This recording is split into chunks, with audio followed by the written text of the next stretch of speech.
Okay, I've got 3 kids that are in their 20s, and every day they're asking me, "Hey, Dad, how are we going to afford to buy a home in this country?"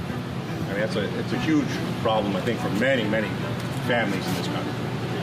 Yeah. Huge. And it wasn't like this 9 years ago. 9 years ago, the average rent was $973. And 9 years ago, the average home price was about $400,000. The average mortgage payment on a brand new home was $1,400, brand new. And that was average. It wasn't a steal or a bargain, it was average.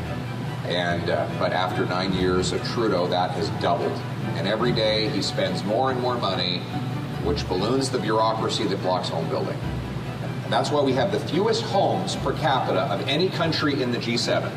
Even though we have the most land to build on, we spend the largest share of our economy on home building, and we have the most mortgage debt as a share of our economy of any country in the G7. So imagine that. We spend the most on housing. We borrow the most to buy housing.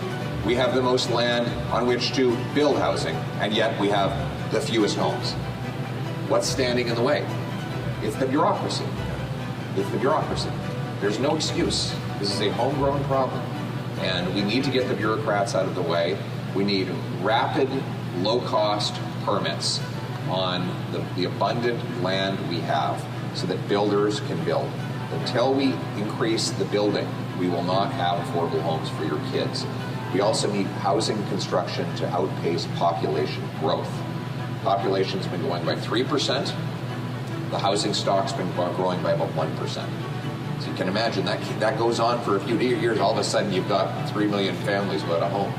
So we've got to speed up construction and make sure that we build homes faster than we add people. That's my common sense approach.